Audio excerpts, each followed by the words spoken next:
Le message d'aujourd'hui a pour titre la double identité. Dans le passé, je vous ai déjà parlé de lois spirituelles préétablies par Dieu. C'est dans l'enseignement ayant pour titre « Les hommes et les anges cohabitent ». Donc aujourd'hui, je ne donnerai pas des détails sur les lois spirituelles préétablies par Dieu, mais par contre, je prendrai une de lois spirituelles préétablies par Dieu et je vous en parlerai. La double identité est une loi préétablie par Dieu. Tout comme la loi de la mort qui donne au diable le pouvoir de vous tuer lorsque vous n'avez pas Jésus, le pouvoir de vous tourmenter dans le séjour de mort lorsque Dieu vous a vomi comme son enfant. Par lui-même, Satan n'a aucun pouvoir de tuer quelqu'un, n'a aucun pouvoir d'envoyer quelqu'un dans le séjour de mort. Parce que même pour aller dans le séjour de mort, c'est Dieu qui envoie les gens là-bas, ce n'est pas Satan. Satan profite du fait que Dieu a décidé que vous puissiez mourir, du fait que Dieu a établi une loi spirituelle qui fait de sorte que si tu meurs dans le péché, ton âme va dans le séjour de mort. C'est un endroit où Dieu a laissé la liberté au diable de tourmenter tous ceux que Dieu lui-même a rejetés. Donc si vous comprenez, frères et sœurs, Satan ne fait rien sans recevoir la permission de Dieu. Et Satan ne fait pas les va-et-vient devant Dieu, même si de temps en temps, il peut rencontrer Dieu quand Dieu le veut. Mais en général, Dieu a placé déjà des lois spirituelles qui permettent à toutes ces créatures d'exister, de fonctionner. Personne ne fonctionne ni n'existe au-delà des limites de lois préétablies par Dieu. La loi de la double identité est également une loi préétablie par Dieu lui-même. C'est une loi d'identification qui s'applique aussi bien dans la dimension spirituelle que dans la dimension physique. Une loi d'identification. Pour identifier quelque chose ou quelqu'un, la loi de la double identité fait de sorte que la chose qui existe dans la dimension humaine puisse exister également dans la dimension spirituelle, ou vice-versa. La chose qui existe dans la dimension spirituelle puisse également exister dans la dimension humaine. Nous avons un exemple dans Exode, chapitre 25, verset 40, où la Bible dit « Regarde et fais d'après le modèle qui t'est montré sur la montagne. » Il s'agit de Moïse. Dieu lui rappelle qu'il lui a montré quelque chose sur la montagne. Il s'agissait du tabernacle.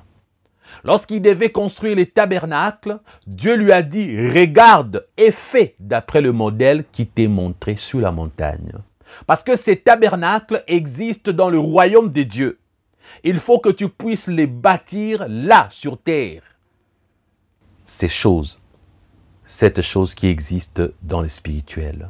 Dieu veut la représentation dans le monde physique. Voilà pourquoi nous vous avons dit que la loi de la double identité est également une loi préétablie par Dieu. C'est une loi d'identification qui s'applique aussi bien dans la dimension spirituelle que dans la dimension physique. Maintenant, le tabernacle que Moïse a eu à construire, lorsqu'il a existé sur terre, il a existé comme ramification. Parce que regardez, les subdivisions du tabernacle sur terre sont tirés du modèle du tabernacle céleste. Les tabernacles que Moïse devait construire sur terre existaient déjà au ciel. Voilà pourquoi dans Hébreux chapitre 9 verset 11 il est dit « Mais Christ est venu comme souverain sacrificateur des biens à venir.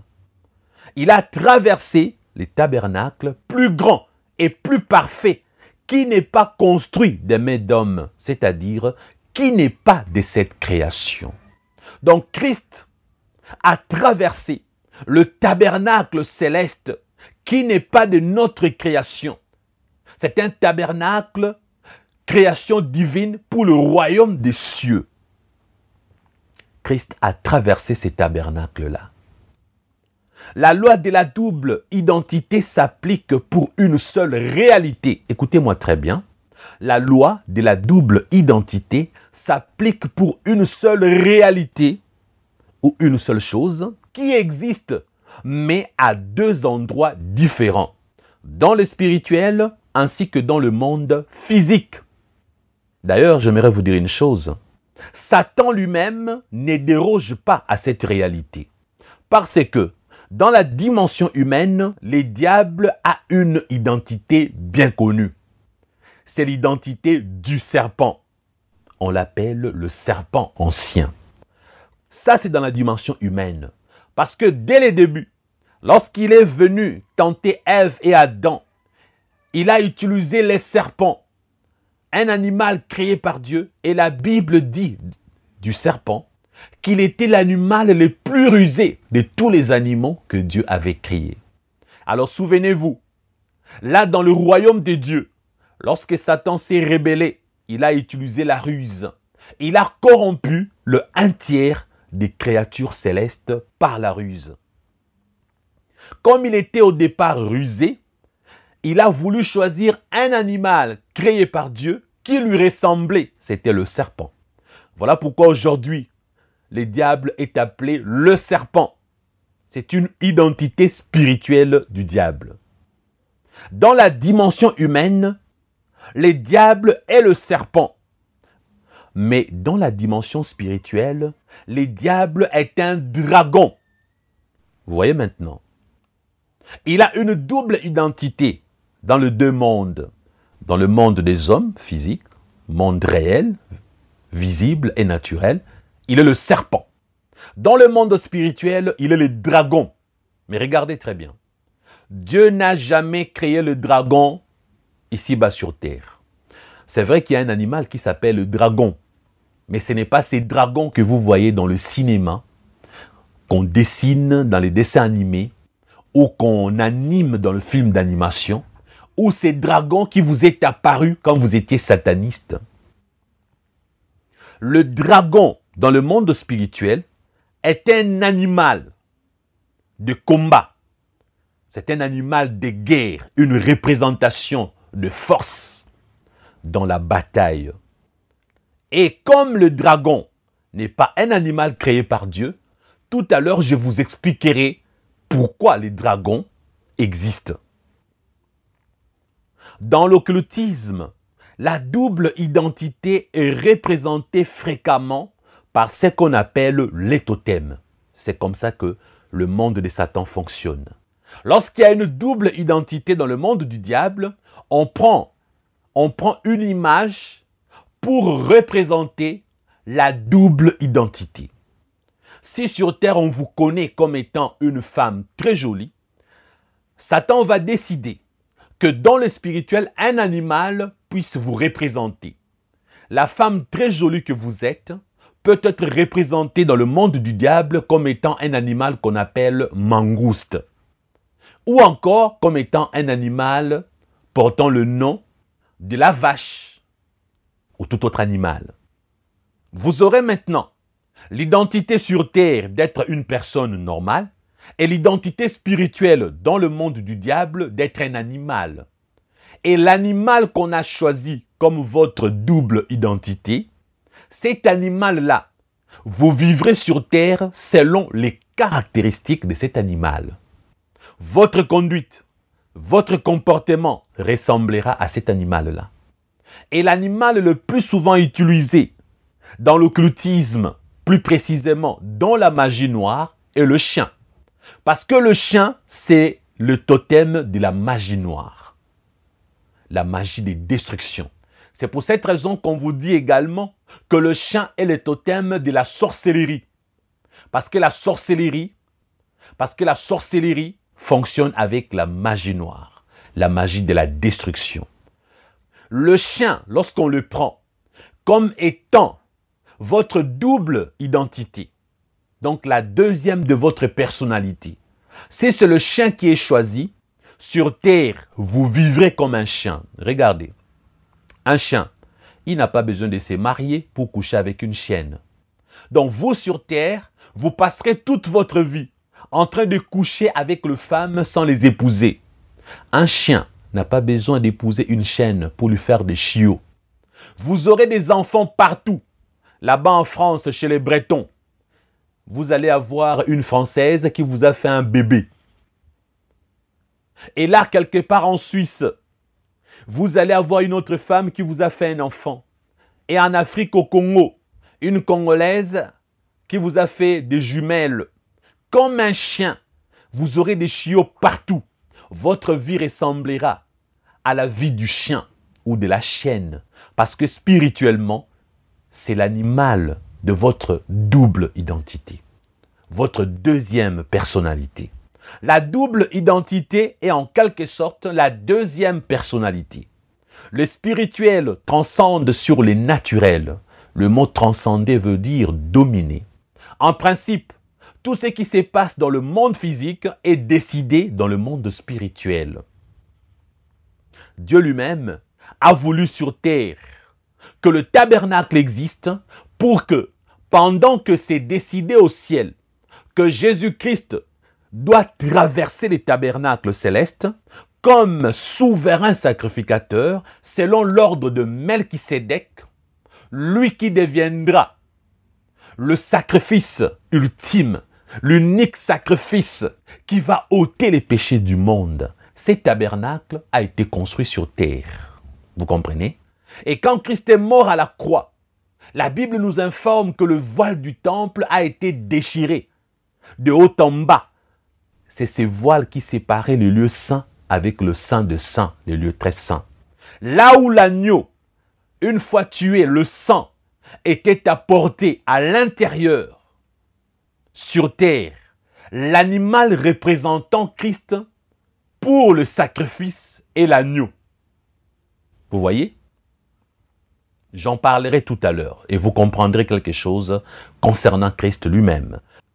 Lui aussi a fonctionné selon la loi des doubles identités. Parce que Dieu a voulu ainsi pour le Fils de Dieu lorsqu'il était humain sur terre.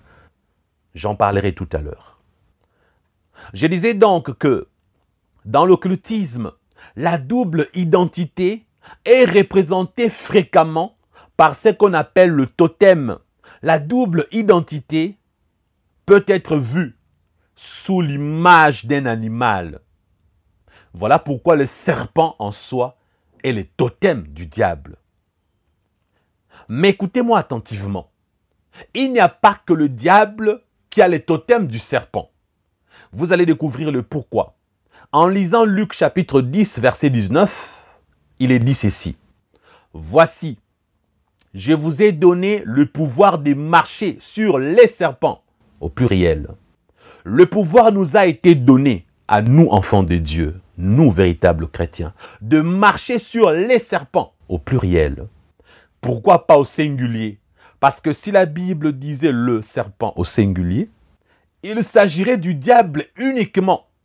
Mais la Bible a mis le serpent au pluriel parce qu'il n'y a pas que le diable qui est représenté par les totems du serpent, qui est représenté par l'image du serpent. Écoutez-moi bien. Il existe des humains et des anges déchus qui portent l'identité du diable par son totem qui est le serpent. Ils reçoivent donc la nature de Satan ainsi que ses caractéristiques rien que par cette identification. Disons-le autrement. Ces anges déchus au service du diable, ainsi que certains hommes appelés satanistes au service du diable, reçoivent la nature de Satan ainsi que ses aspects rien que par l'identification du serpent. Voilà pourquoi lorsqu'on parle des serpents au pluriel, c'est pour dire que ceux-là, ils sont comme leur père. Un serpent ne peut qu'accoucher d'un serpent. Un serpent n'aimait pas que le serpent. Un serpent ne peut pas accoucher un porc. Le diable, étant le serpent ancien, il ne peut engendrer que des enfants qui sont des serpents comme lui. Donc, celui qui sert Satan porte aussi l'image du diable selon l'image biblique qu'on appelle le serpent représentant Satan. Frères et sœurs, j'aimerais vous dire une chose. Arrêtez de croire que si vous dormez et que vous rêvez le serpent, cela veut dire forcément que c'est le diable, ou le sataniste, ou le sorcier. C'est faux. Le serpent, Dieu l'a utilisé avec Moïse pour que le serpent avale ceux du Pharaon. Pourquoi Dieu avait choisi le serpent? Parce que c'est Dieu qui a créé le serpent. Le serpent, lorsque Dieu l'utilise, il ne représente pas Satan. Il ne représente pas la mort, comme on vous l'a dit chez les satanistes. Le serpent peut symboliser quelque chose de bien, tel que pour Moïse. Le serpent de Moïse symbolisait la libération de tout un peuple. Le serpent de Moïse a avalé les multiples serpents de magiciens du Pharaon pour dire que tu seras vaincu, toi Pharaon, par le Dieu des Hébreux. Tu vas essayer de faire ce que tu vas essayer. Tu seras absorbé. Tu seras vaincu. Le serpent de Moïse, c'est le serpent qui symbolise la liberté, la libération. Et Moïse a libéré le peuple malgré que Pharaon a essayé de résister. Le même Moïse a aussi utilisé le serpent selon la recommandation de Dieu. Lorsque le serpent a été érigé, là, ceux qui étaient mordus pour être sauvés devaient soulever la tête, regarder le serpent de Moïse pour avoir le pardon, la rémission, en quelque sorte, être sauvés par le serpent qui symbolisait en ces moments la rédemption. Moïse a élevé le serpent et les regards devaient aller vers le serpent qui a été élevé.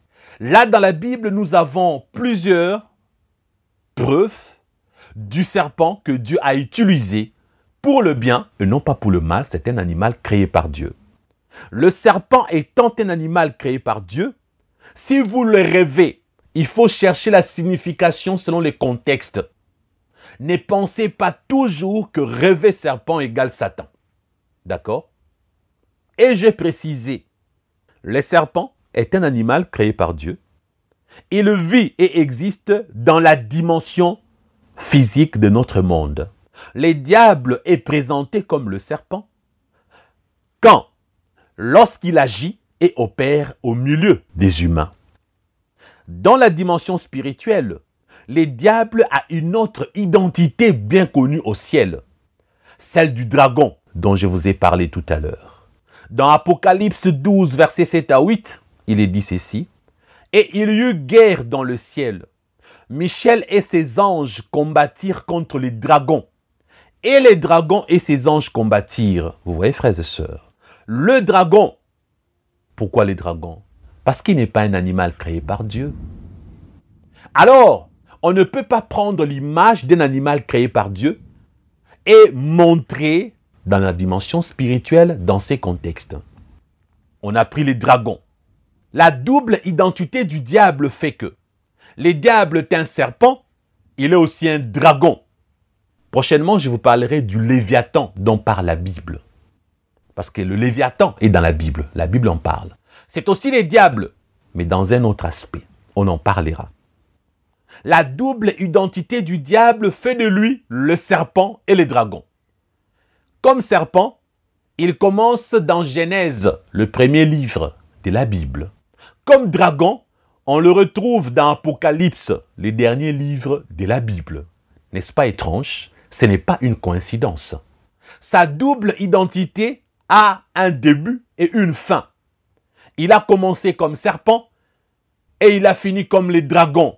Mais le dragon dans Apocalypse est vaincu lors de la bataille. Donc, le dragon qu'on appelle Satan est un échec personnifié. Le diable, avec son image du serpent, la Bible nous montre comment il a eu des victoires. Par la ruse, là au ciel, il a trompé le 1/3 des créatures célestes. Par la ruse du serpent, ici sur terre, il a vaincu Adam et Ève. Comme serpent, il a enregistré quelques victoires, frères et sœurs. Mais dans Genèse, on annonce déjà que sa tête sera écrasée par la postérité de la femme. Vous voyez, frères et sœurs. Comme serpent, Satan enregistre quelques victoires. Mais comme dragon, on montre Satan en train de lutter. Lui et son armée. Et dans la finalité, il perd la bataille. Il est défaitiste. Il est l'incarnation de la défaite. Le chèque personnifié. Pourquoi trembler devant lui, frères et sœurs? Écoutez-moi attentivement. Les dragons n'ont jamais été créés par Dieu. D'ailleurs, ils n'existent même pas. Les dragons est une transformation temporaire. Les diables ont la capacité de se transformer en plusieurs types d'animaux non créés par Dieu, frères et sœurs. Ce sont des transformations et non des créations. Il n'y a que Dieu seul qui peut créer. En dehors de Dieu, aucun être spirituel n'a le pouvoir de créer. Maintenant, vous allez me dire, pasteur Christian, si les dragons n'ont pas été créés par Dieu, et si les diables ne peuvent pas créer, alors d'où vient-il? J'ai donné déjà la réponse. Les dragons n'est pas une création, mais les dragons est une transformation temporaire. Les diables, regardez, il a donné aux satanistes la capacité de se transformer ou de se métamorphoser en plusieurs types d'animaux, plusieurs sortes. Le chien, le chat, crocodile, hippopotame, mangouste, hibou, épervier, mais également la capacité de se transformer pour être un animal que vous ne connaissez pas. Vous pouvez rêver des animaux qui n'existent pas ici-bas sur terre. En servant Satan comme sataniste, vous pouvez voir dans certains mondes du diable des animaux qui n'existent pas dans le monde réel. Comme Satan ne crée pas, ce sont des transformations temporaires. Ce sont des transformations et non des créations. Chaque type d'animal, de transformation peut avoir un nom spécifique. S'il existe, il portera le nom de l'animal qu'il représente sur terre. Si c'est un type d'animal, invention satanique, non pas création, en ces moments-là, les diables choisira un nom spécifique pour donner à cet animal qu'il fait exister par transformation, par invention et non pas par création. Les diables a donné, je disais, le pouvoir de transformation et de métamorphose à certains êtres humains qui le servent. Ces derniers peuvent se transformer en loup-garou ou en vampire. Quand on dit loup-garou, c'est moitié humain, moitié loup. Vampire, c'est moitié humain, moitié vampire. Là, les diables, qu'est-ce qu'il fait? Il fait un mélange, une fusion. Un être humain mélangé, tel que pour un loup, un être humain, vous verrez, il se transforme en loup-garou, moitié humain, moitié loup. En vampire, moitié humain. On vous a fait croire que ce sont des créatures mythiques. Ils n'existent que dans la mythologie. Frères et sœurs, ils existent. Vous aurez des satanistes qui vont vous confirmer qu'ils ont vu des loups-garous. Ils ont vu également des vampires. Je vous ai toujours dit, la majorité des films d'horreur où vous avez des créatures étranges, comme dans Les Seigneurs des Anneaux, dans des Hobbits, dans le film Avatar, là dans la brousse, vous avez d'autres sortes. Vous avez plusieurs animaux qui n'existent pas dans notre monde. Ça vient du diable. Revenons sur Satan. Comme serpent, il a deux modes opératoires de destruction. Le serpent est rusé, comme dit Genèse, et comme serpent, Satan a deux modes opératoires pour détruire. Voici les deux modes, la ruse et l'agression. Dans la ruse, il y a une sorte d'apparence de la sagesse. Parce que pour séduire, il faut présenter le faux comme étant le vrai. Voilà pourquoi Satan donne le pouvoir de séduction aux satanistes. Ils passent par une formation intense où ils apprennent à soigner leurs apparences. Ils acquièrent l'art oratoire, Satan leur apprend le verbe, la communication. Là, c'est cette mode opératoire de la ruse que Satan utilise comme le serpent. Il communique aux petits serpents, ses serviteurs, les satanistes, ainsi que le démon. Il leur apprend comment séduire. Lui-même, regardez, il a séduit les êtres spirituels. Ils étaient saints dans le royaume des dieux. Ils adoraient Dieu. On les appelait les anges. Il a séduit le 1/3 des créatures célestes par la ruse. Il leur a fait miroiter un monde merveilleux à ses côtés. Il a promis tellement de choses, rusé qu'il était. Il a apporté la même ruse chez les humains. D'où l'animal qu'il a choisi, les serpents, qui lui ressemblaient par la ruse. La séduction.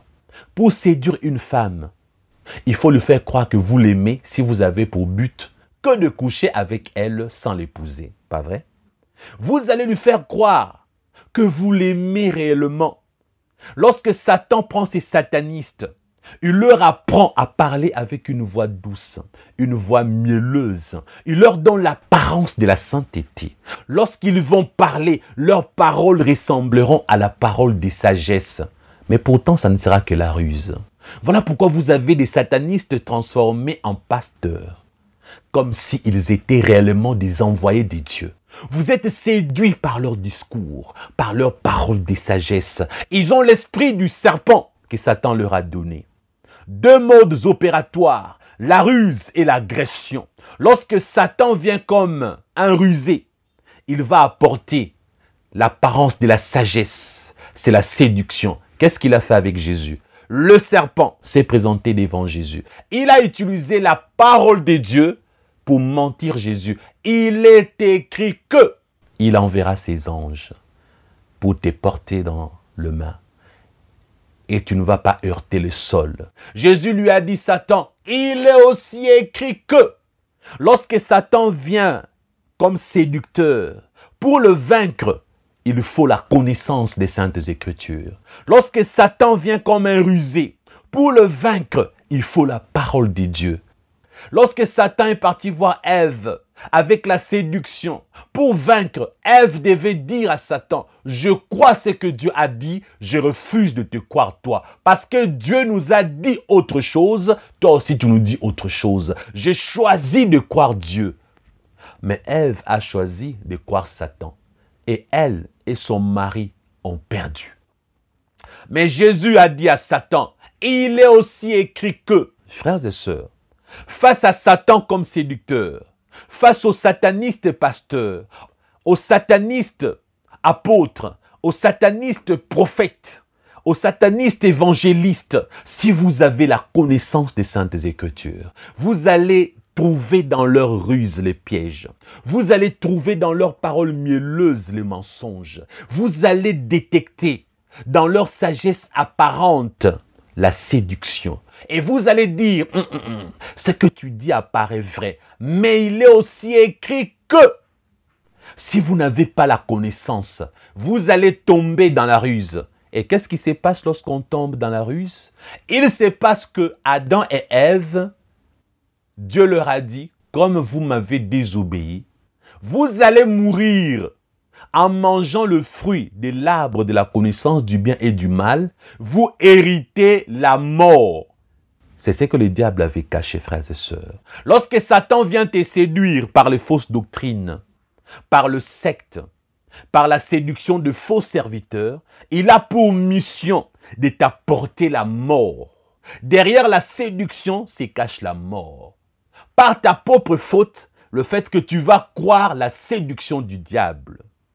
La deuxième arme, c'est l'agression. Lorsqu'il échoue comme séducteur, il viendra comme agresseur. C'est pourquoi dans Genèse, pour le serpent, le séducteur, on lui informe, tu as gagné par la ruse. Cette femme que tu as menti, cette femme que tu as trompée par la ruse, lorsque tu viendras comme agresseur, la postérité de la femme t'écrasera la tête.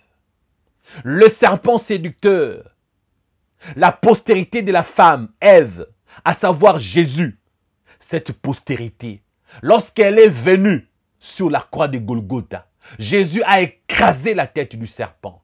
La mort de Jésus, c'est le serpent qui avait mordu les talons de la postérité de la femme. Frères et sœurs, l'agresseur a été vaincu à la croix. Le serpent a le venin.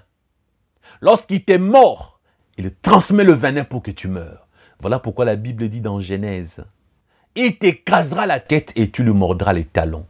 Le serpent Satan a mordu la postérité de la femme, à savoir Jésus. Il a succombé à la croix à cause du venin du serpent. Il est mort à la croix, mais est revenu à la vie pour écraser la tête du serpent. Alléluia! Je sais que les enfants de Dieu ont compris. Deux modes opératoires de la part du serpent, la ruse et l'agression. Lorsque Satan vient comme un séducteur, vous allez le vaincre par les saintes écritures, la connaissance de la parole de Dieu. Lorsqu'il vient comme agresseur, vous allez le vaincre par le nom de Jésus. Il ne faut jamais dire à Satan l'agresseur qu'il est écrit. Non, c'est à Satan le séducteur que vous allez répondre, il est aussi écrit que. C'est à ces satanistes faux pasteurs à qui vous allez répondre, il est aussi écrit que. C'est à ces satanistes prophètes que vous allez répondre, il est aussi écrit que. Mais lorsqu'ils viennent comme des agresseurs, utilisez le nom de Jésus. Là dans vos rêves, ils viennent pour vous tuer, pour vous massacrer. Utilisez le nom de Jésus. Car il a écrasé la tête du serpent. Satan avait commencé son attaque contre Jésus-Christ par la ruse. Il était le séducteur. Et lorsqu'il a échoué comme séducteur, il est revenu vers Jésus comme agresseur. Là, dans le désert, au début du ministère de Jésus, il est le serpent qui vient avec la ruse, la séduction. Vers le soir de la vie de Jésus, il ne vient pas avec la séduction, il vient avec l'agression, la morsure, mordre les talons de Jésus. Et après la résurrection, sa tête a été broyée.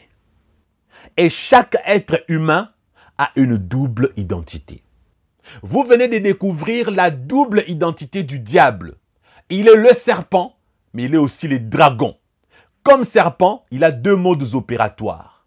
Il vient comme séducteur et il vient comme agresseur.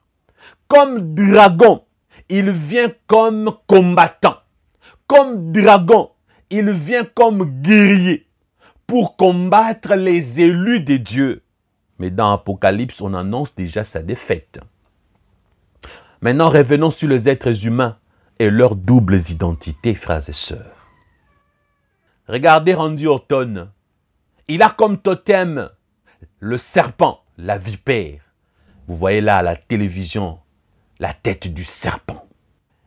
Et comme le serpent vient te détruire par la ruse pour bien te mordre, sur le corps de Randy Orton, il y a les crânes des êtres humains, les gens qu'il a sacrifiés à Satan. Il y en a qui pensent que la sorcellerie et la magie noire, c'est une affaire des noirs. Comme c'est magie noire, ça concerne le noir. Magie blanche, c'est pour le blanc. Bien aimé, c'est faux. Les techniques varient. La magie noire dans la sorcellerie chez les blancs est utilisée différemment. Chez le noir aussi différemment. Même chez le blanc, il y a les sacrifices humains. Les crânes qui sont sur le corps de Randy Orton, ce sont les sacrifices qu'il a offerts à Satan. C'est un sataniste. Chaque être humain a une double identité. D'ailleurs, en tant qu'être humain, le Fils de Dieu lui-même aussi avait une double identité. Avant sa crucifixion, Jean-Baptiste avait identifié Jésus comme l'agneau immolé de Dieu. Cet animal sans défense est l'image de Jésus-Christ qui offre son corps en sacrifice. Après sa résurrection, Jésus est identifié comme étant le lion de la tribu de Juda. Même de son vivant, on avait annoncé qu'il est l'agneau immolé de Dieu, mais qu'il est également le roi, parce qu'il est le lion de la tribu de Juda. Voici le roi des Juifs, a écrit Pilate.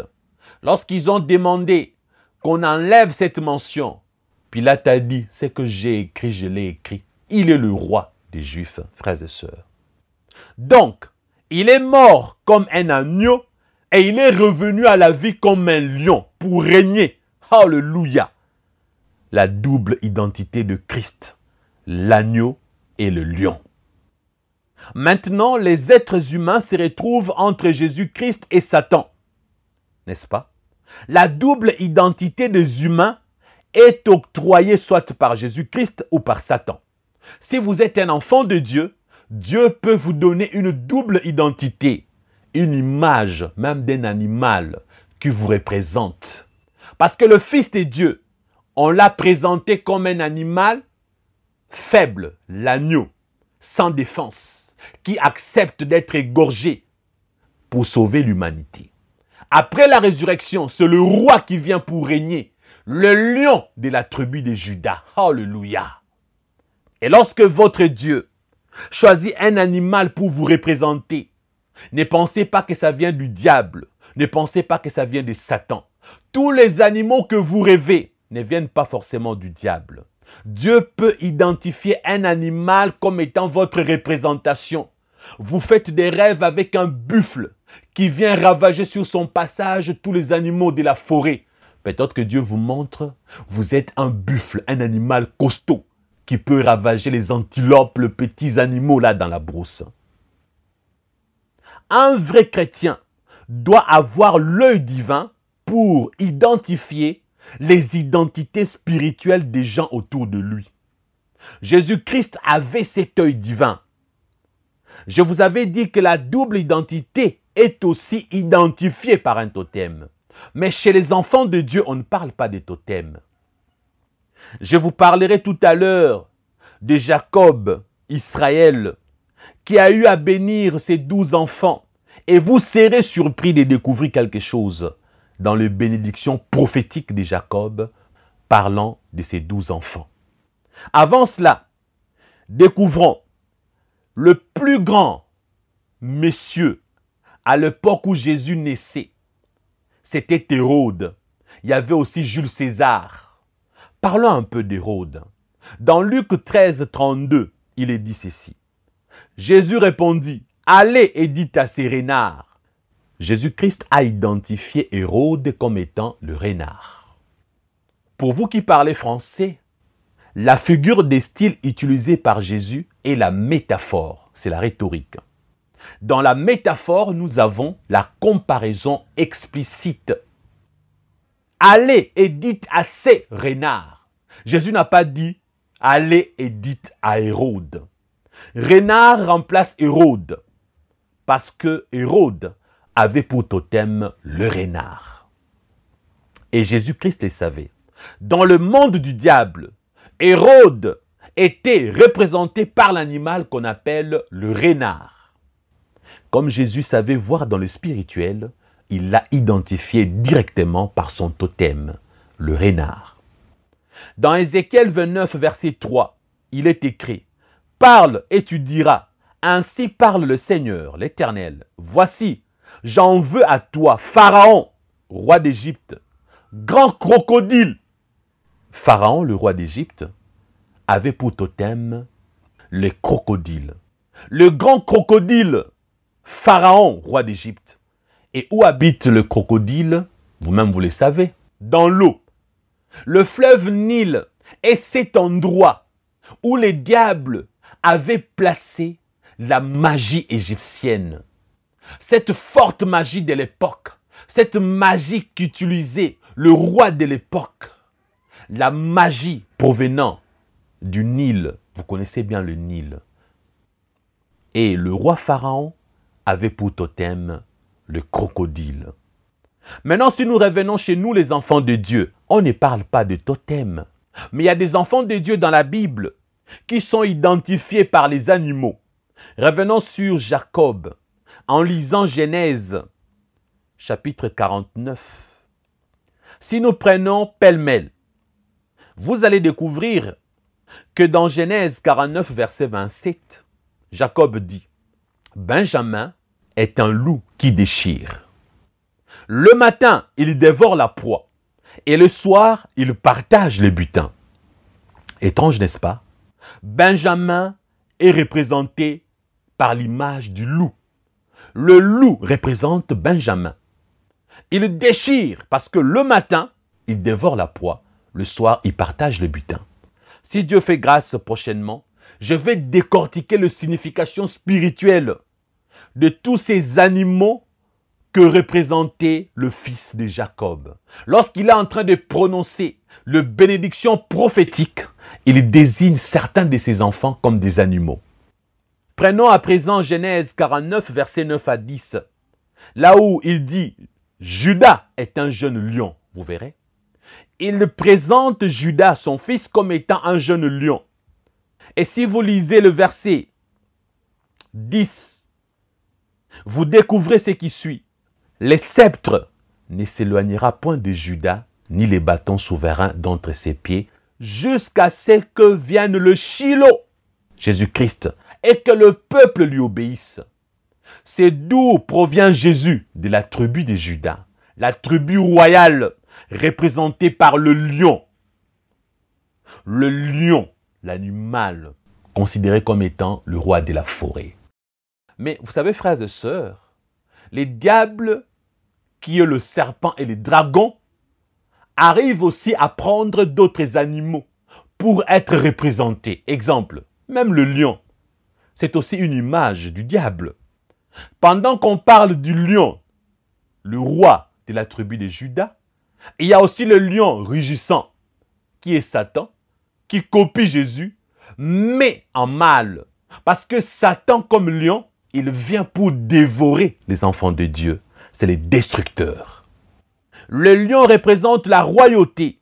Voilà pourquoi chez les Israélites, 90% de rois provenaient de la tribu de Judas, la tribu de la promesse, la tribu royale.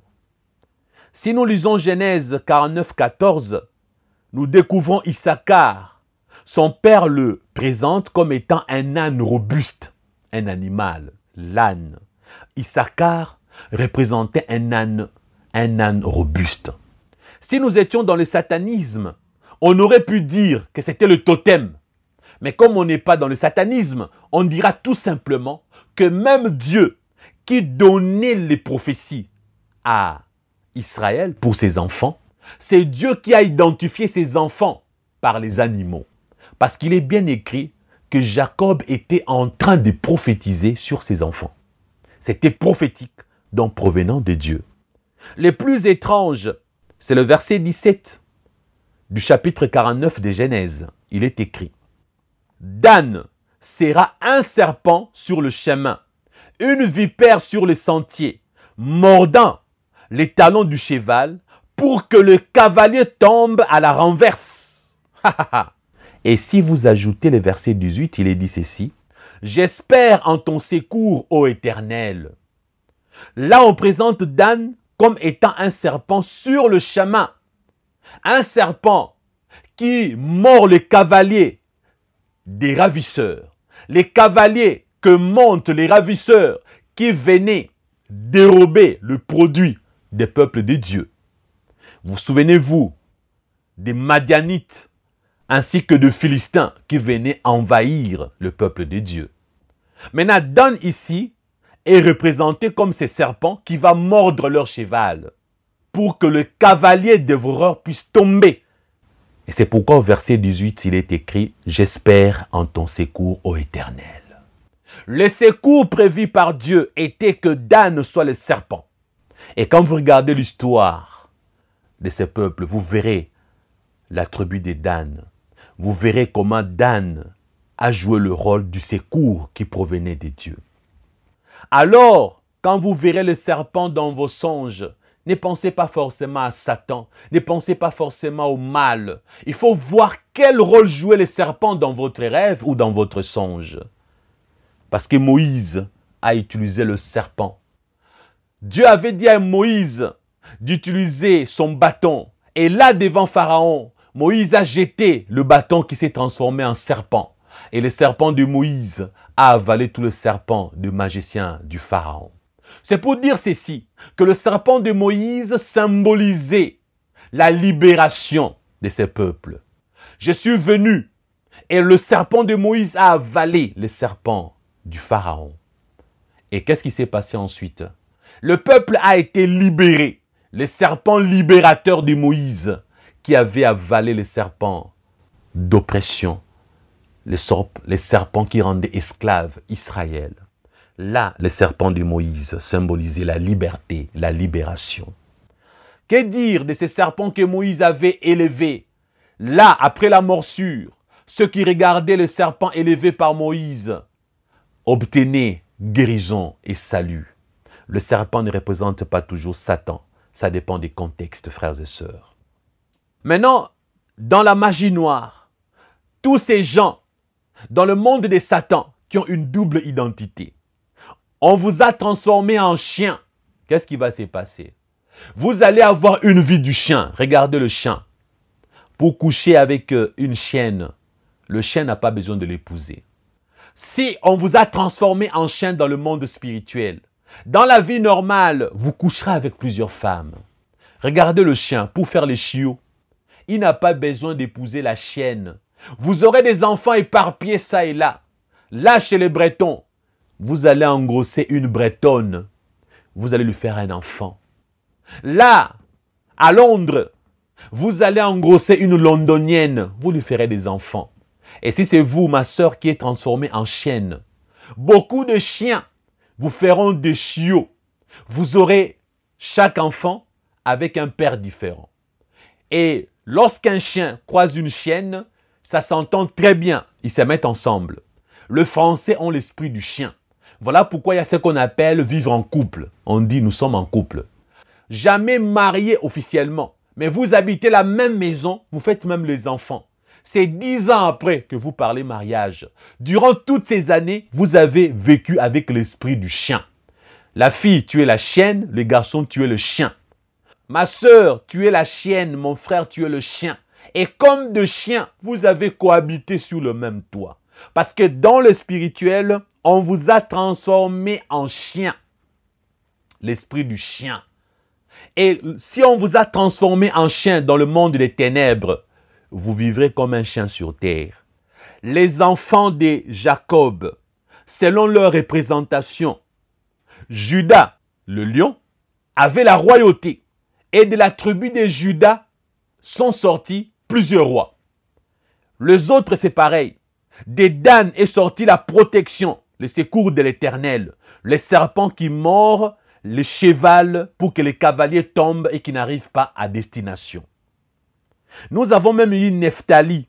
Au verset 21 de Genèse 49, il est dit, Nephtali est une biche en liberté. Il profère de belles paroles. Vous voyez? Une biche en liberté. Frères et sœurs, il y a beaucoup à dire. Malheureusement, nous ne voulons pas être longs. Si vous voulez la suite, prochainement, je vais encore développer sur la loi de la double identité. Vous allez découvrir que dans le monde des ténèbres, on vous a déjà attribué une identité spirituelle. Ils ont choisi un animal qui vous représente sur terre. Vous allez vivre toute votre vie selon l'identité spirituelle qui a été choisie dans le monde des ténèbres contre vous. Mais vous, enfants de Dieu, vous allez vivre votre vie terrestre selon l'image que Dieu a choisie. Soit vous êtes un animal choisi par Dieu, tel que le lion, c'est la royauté. Ou alors Dieu choisira un autre animal que je ne sais pas. Bref, la loi des doubles identités existe. Alors prochainement, nous allons développer, mais j'aimerais faire une séance avec questions et réponses pour bien enrichir la deuxième partie. Que Dieu vous bénisse. À la prochaine.